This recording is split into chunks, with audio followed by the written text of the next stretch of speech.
Welcome out to another episode of It's All Been Checked Before. This time, Realm of Fear. Realm of Fear. You don't have to fear losing a lot of money by supporting us at patreon.com. Go patreon.com/IABD. Support us there. Don't take much. It don't take much. And you get the bonus stuff. You can see videos of us. You get extra stuff from the mothership IABD Radio Hour. It's All Been Done. Presents Radio. It's All Been Done Radio Hour. All of that. Nothing to fear here. But our boy Barclay. Realm of Fear. It's all been checked before. Welcome out to another episode of It's All Been Checked Before. All your regular hosts are here. This is Steven. And Keith. Jimmy-Jerome. I was saying that excitedly because Keith was not in our last two episodes. But Keith's back for episode 2 of season 6 of The Next Generation, Realm of Fear. But before we get to that, Keith, you did watch Time Zero Part 2. You want to give a brief minute or two opinion on that episode? I think most distracted during that one, partially, I suppose, because I didn't expect I was going to, be taking notes and having to deep dive into it. But it just, the one thing that I said to you, I sent that note to you at the beginning, was just, it was so odd seeing Picard just sort of, he's in that rocking chair. So they're all kind of spread out doing their ready room sort of meeting in this period setting.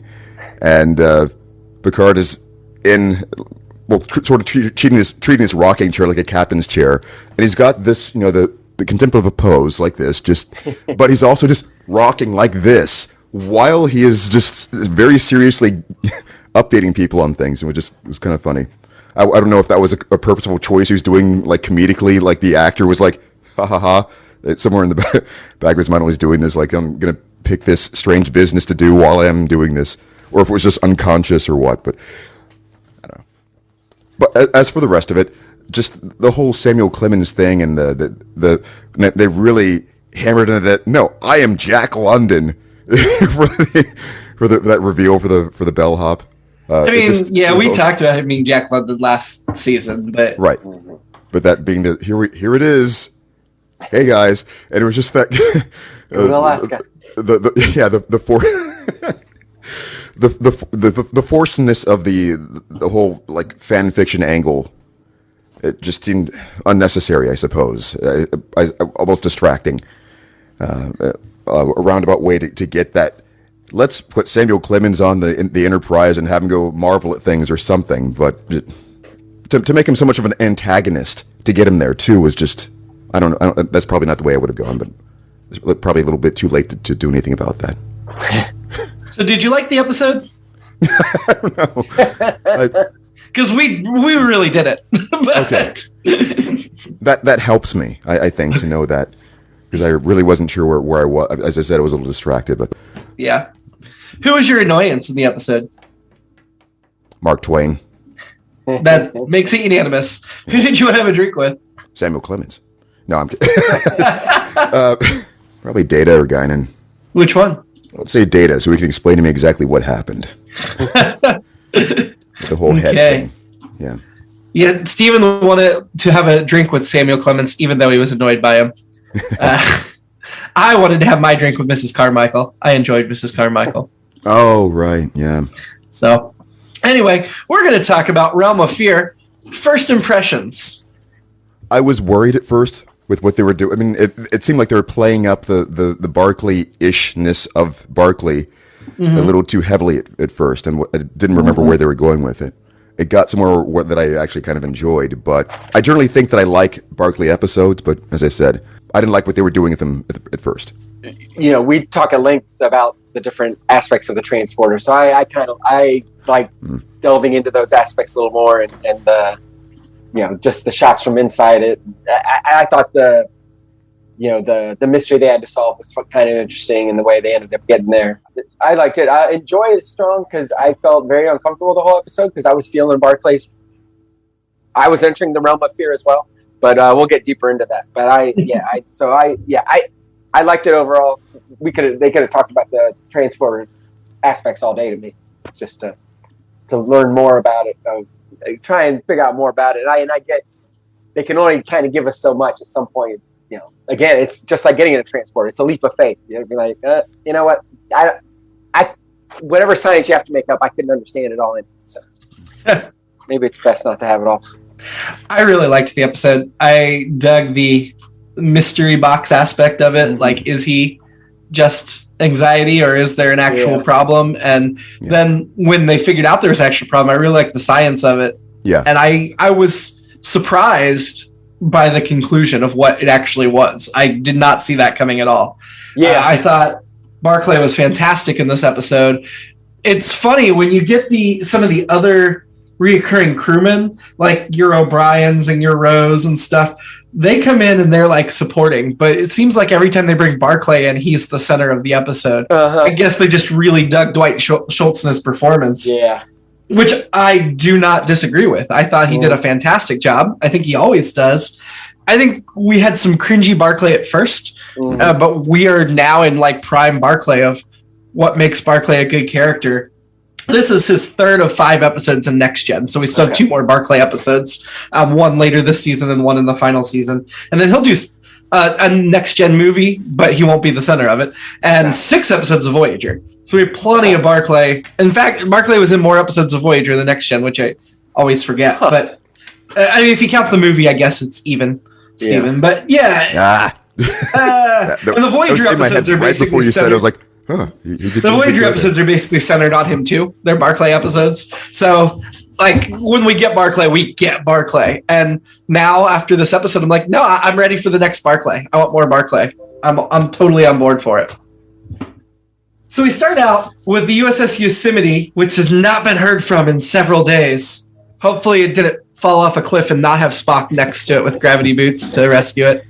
That wasn't Yosemite, was it? Where were they? It was... El Capitan. It was Yosemite, yeah. Yes. Yeah. And of course, Barclay has the idea to save them. They have a ton of faith in this transporter. Like, oh yeah, it's going to take me long because things are going on, but yeah, let's just confidently step on the platform. I was Barclay in that scene, especially because, I mean, I love O'Brien, but it's like, really? You're going to, okay, let me jump on up there. And the way they each were like, I'm ready now. It's like, they all got on there just very calmly, like, okay, let's go. It's like, what do you mean you're ready? You didn't even hesitate. And I know it was just so we could live with Barclay and enter the realm of fear along with him. But and I wasn't sure at first if he didn't want to go just because he didn't want to go on an away mission. Then as soon as he got in there, I got okay.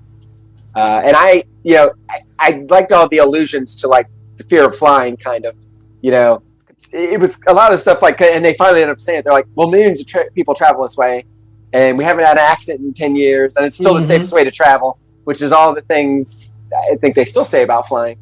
So I thought that was interesting. I don't have a fear of flying, but I have plenty of other fears that I have no control over, so I completely felt him there, and his performance helped too. Well, and also that weird creature on the wing of the transporter wasn't. I was just thinking that. You beat me to it. My first thought was, I was waiting. I was like, his hesitation was because of the storm and the problem, and then later we find out no, he's just actually afraid of like the regular transporter. Right. So now this is so much more intense. And I wrote down right after he like stormed out the transporter room, shouldn't he be sent to Troy instead of on the mission? But of course he went into Troy, sent himself to counseling, which shows great improvement of the character and development of the character because he would not have done that in the past. And for a minute I'm like, is this a holodeck program? But I don't think it was. I'm pretty sure it was real. Yeah, I thought it was weird that they didn't send him to Troy either. I thought that would have been the very first thing or whatever. But I mean, they may have if he'd taken upon himself to just go there. That's true, yeah. What'd you think of the plexing? I thought that was a very simple thing. It seemed to work for him though for a little while. But I tried it on myself and I don't feel it. I don't know if it's. I don't know that it's real. I feel like I would a Vulcan nerve pinch thing or something. I would overthink it. I think it would just make me think that I'm doing this to not think about this thing that I'm still thinking about. So, yeah, it's. I don't know. It was kind of. I don't know. It was funny though because then you'd see Barclay do it the rest of the episode, and I was like, "That's good, cool." I like that he's trying to help himself. I really do. Interesting note. I looked this up. O'Brien is only in one more episode before he goes to DS9, and then he'll come back for the series finale of Next Gen as well. But we only have basically one more O'Brien episode, which is saddens me. I'm glad he got to do as much as he did in this week's story. Yeah, I liked. He was working hard behind that transporter console. I like the spider story. I thought that was a great thing. Yeah. And the immersion, and then the payoff. I know I'm jumping way to the end here, but the payoff of he has this little pet spider, and Barclay, who's not afraid of spiders at all, that one he's a little bit afraid of, and I don't blame him because it's so. I think O'Brien said same as Christine. I'm pretty sure we never see Christine again or hear mention of her, but I don't know. I found it a little bit disturbing. The thing I think that bothered me most about the whole Barclay O'Brien interaction is it just felt so wrong to me that O'Brien has to address Barclay as sir. That was funny too. I was like, oh, I guess he is hiring. I looked at Memory Alpha. This is the only appearance of Christina the Spider. Okay. So I thought it was actually it was strange or a little awkward, but at the same time, I think it was useful for the story element of that scene. To move that along, to give him some sort of way to override that kind of interaction that you would normally have. Like you're just worrying too much, but you have to take this seriously. This is a scientific concern. I outrank you. Let's try this thing. So we get to see the effect of mid-transport. That was really neat. Yeah, I thought that was a cool effect because it's something I have always thought about. It's like, well, what happens in there? And so I thought that was cool. The little worm itself was kind of a terrible effect, but yeah, the transporter was neat. It looked like a little tiny doomsday machine that could move its mouth and bite you. But it made sense at the end when they're like, it's a microbe that got huge or whatever they said. I was glad that Geordi and O'Brien took him so seriously, his concerns, because I feel like in the past they might have dismissed him, and I'm glad that they didn't. But Geordi is not at all compassionate to Barclay and his fears, and that bothered me too. I mean, that's a bad manager. Just get over it and do the job, basically. When did he do that? Like, Barclay shows up and he doesn't ask, are you all right? Everything okay? What happened? He's just like, get over there and get to work. And I'm like, okay. I don't think Geordi would notice something like that right off the bat either, though. I mean, the part that I remember was when Data shared some of his concerns, because those are the sort of things that an android would pick up that a person, especially someone who doesn't, who has a different sort of vision, wouldn't pick up on. And right away he was like, you know what, I'm going to walk down there and kind of follow up with him, and actually asked, are you okay? And it's like, he could see that he needed to take some time off, and immediately called Troy at that point. So, but yeah, I mean, after Barclay beamed over, so after his session with Troy, Geordi's not at all like checking in on him. He's just like, get to work. Yeah. And I'm like, you saw him like flee the transporter room, and you're not even going to check on him? You guys aren't friends. Yeah. and also, you're just a really bad manager. I don't know. It reminded me of how badly Geordi's character was written the first 4 seasons instead of how he's been improved upon in the last year or two. I will say, every time he called him Reg, it sounded better than the last time he tried to call him Reg for that episode to be his friend. So that felt more sincere. But when he called him Broccoli, that felt really sincere. Barclay's arm, that hallucination being a symptom of psychosis, the reaction as he was going through all the symptoms as if he were Googling WebMD. That's what I wrote down. I was like, the computer is WebMD. Don't do it. Because, I mean, I don't know if you guys have, but I unfortunately do it all the time. It's like, oh, I'm dying. Why did I do that? So I've tried to stop going to WebMD unless I have a more specific question, rather than, all right, here's what I have. Because no matter what your symptoms are, there's a good chance you're going to die from what you have. Always say that, but I've looked up plenty of symptoms on WebMD, and I've never once found that I was going to die. So I don't know. Maybe I've got the wrong symptoms. I don't know what the actual term is, but I'm a super hypochondriac. It's never, oh, I have this. It's always, I have this, and it's going to kill me. And ironically, when I went to the hospital for 2 weeks, 2 years ago, I was not super worried. I'm like, oh, this might be appendicitis or whatever. But yeah. But generally, I'm sure I have something terminal going on. I guess we all do eventually. But no, Steven, that's just called a hangover. It's not terminal. I wanted it to be terminal. I wanted someone to end my suffering, but Chloe refused. Troy relieves Barclay of duty. I felt like maybe, I mean, yes, he needed to be relieved of duty, even though then the rest of the episode seemed like he wasn't actually relieved of duty because he kept working on things. But again, I feel like instead of just relieving of duty, you should say, okay, I'm relieving you of duty, and here's the counseling sessions you're going to come to, or here's the steps you're going to take to get back on duty. Yeah. I feel like there could have been. We didn't see the compassion as much. Yeah, it seemed like it took her a long time to get to that point with him, and I was surprised. Yeah, there was no follow up. I mean, he tried some things. I was surprised he didn't try the holodeck to relax. Like, I'm surprised there wasn't some kind of program there or something. And and I also was thinking, couldn't they just give him a space volume, something like that, to relax him? Like, I just thought, man, if they could just give him something to relax him instead of him trying to use all these methods. But instead of they give him a pillow that looks like the most uncomfortable pillow in the world, but like every Star Trek pillow looks like that because they make them shiny. I hate those pillows. And the music get under the cover, so for once. And the music he's playing sounds like Next Generation background music. Uh-huh. Barclay's relieved of duty, but he's still giving O'Brien orders. Like I said, it never feels like he actually is relieved of duty, but well, he's off the rails there at that point, or rather, he's gone rogue. This is the for that phase of the investigation, where he has to break free of the chain of command to actually get things done. Mm-hmm. I wrote, he's a man of science ignoring science, and I know your fears can kind of overcome the logic of a thing that you're saying. Like, I think I talked before. I don't have a fear of flying for whatever reason, but I do have a fear of heights that I have no control over. And I guess there's really no science there, but right. I guess even in I've been on the top of like the Empire State Building, and there's giant fences around. You would have to try real hard to get over. But my brain, it's not even something I'm thinking about consciously. My brain just takes over and says, "Let's get out. Let's get out of here." Yep. So then he does let science take back over, because then he starts letting himself be beamed a bunch of times so he can try to figure out what's going on. So I feel like he is letting science. I mean, there may be a period there where fear, but he not only does he double down, like even though he's deathly afraid, he's like, beam me. Mm-hmm. And then I couldn't believe Reg, for all his anxiety, hugs the giant worm. Right. He makes it seem like he realizes what the worm is before he hugs it, when he explains it.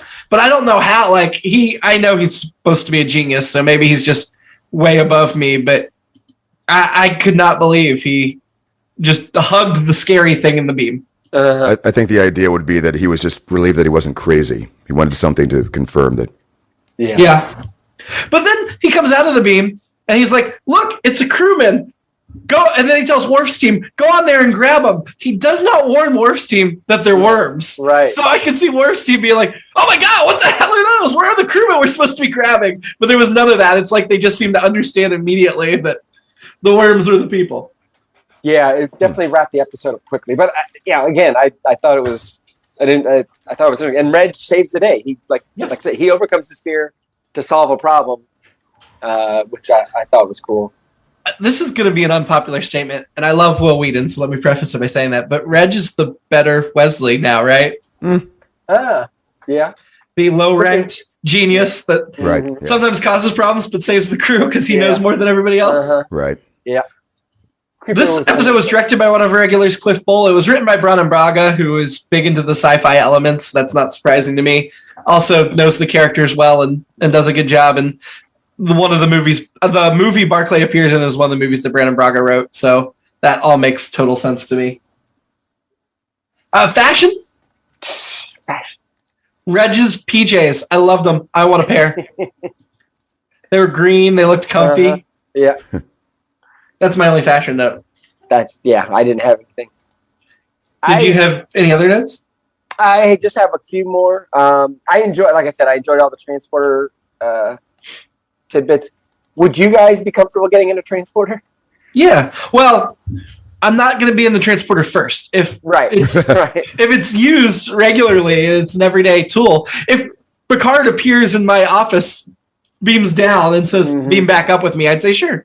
Yeah. I think I feel the same way. Like, many of other people have done it, so it must be fine. I think we'll get to explore the anxiety more in Star Trek Enterprise because transporters are relatively new in that prequel series, and they only use them for cargo. So, like, when they first try to start, I remember in the pilot when they want to beam somebody, and they're like, no, we only use this for cargo. This isn't for people.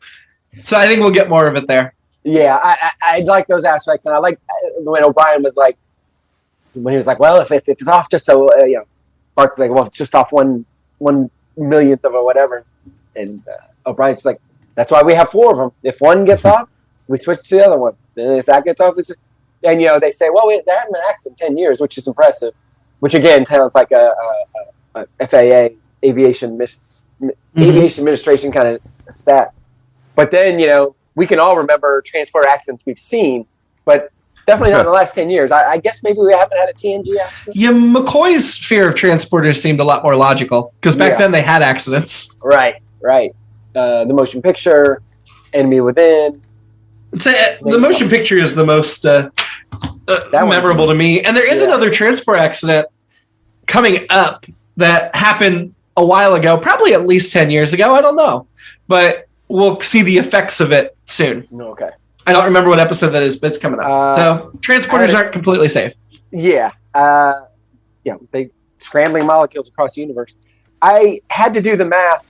It wasn't complicated math, but when they said that the spider's legs were 1/2 meter long, so that's like 1.5 feet. That is the hook spiders, whatever they called them. Yeah.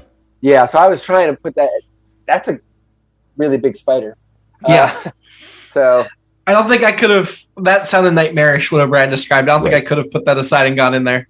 Yeah. Maybe in a full hazmat suit or something. Right. And maybe they're not. Maybe they're not. They don't attack humans. They just happen to be there, and which still would make me feel.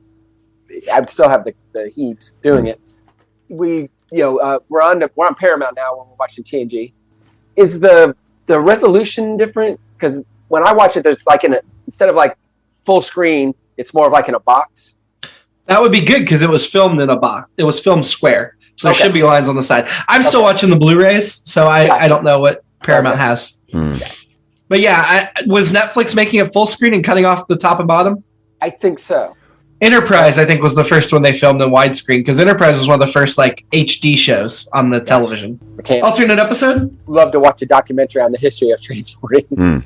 My alternate episode was Reg is crazy and has a total mental breakdown, which would bum me out because I like him on the show. But then again, you could do a story where he is able to be released back to duty after he's had treatment. But and I didn't think he was crazy, but to your point earlier, Jimmy, I thought they made me suspend my disbelief that you know what, he might be though. This might be him. It might not really be these worms, microbes, whatever going on. So I had a feeling it was real. I could see it being a good episode of he actually is crazy. Or not crazy. That sounds derogatory, honestly. But show dealing with mental health, which I feel like Next Gen is doing a bit, but it could go deeper if they got into it. Like he was actually seeing these north there. Yeah. Who was your annoyance this week? Mine is. I think it's me actually. I mentioned that Barclay was my annoying, but I think he just made me feel uncomfortable in his fear, which just stimulated fear. Activations inside me or triggers or whatever. So I think it's me. I was the most annoying. I'm going with Jordy for the reasons I said. I didn't think he was going to get boss. That makes sense. I guess I would go with like maybe the first few seconds of Barclay. Yeah. Similar reasons for Steven as but who you gonna have a drink with? O'Brien, I want to hear some more spider and transporter stories. Yeah, I'm going to go with O'Brien as well, but I want him to leave Christina at home. I had written down O'Brien earlier in the episode. I written down O'Brien earlier in the episode because I'm like, after dealing with Barclay all night, he's going to need a drink. Yeah. But then by the end of the episode, I'm like, well, if Barclay wants to join us for the drink, he can join us. I liked them getting together and seeing that at the end. So that's unanimous. That does sound good, actually, the more stories about that. Are you going to let him bring Christina, or are you making him leave Christina at home? Oh, Jesus. It's probably fine. I'm making him leave Christina at home. Or at least in the box. Don't let him out. Don't let her out. Right. Is Realm of Fear better or worse than Time Zero Part 2? I'll fight you. I'll fight you.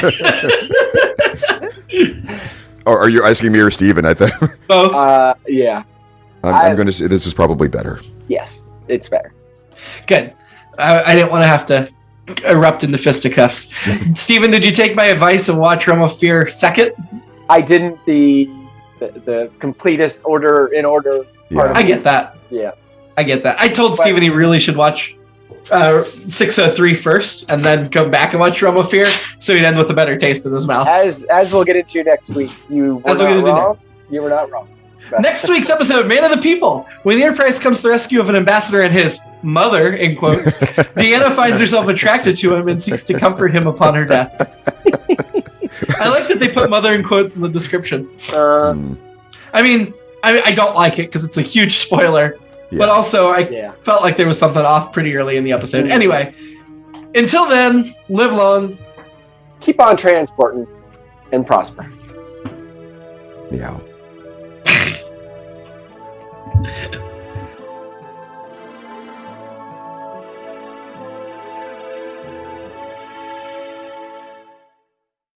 It's All Been Done presents Who's Got the Time?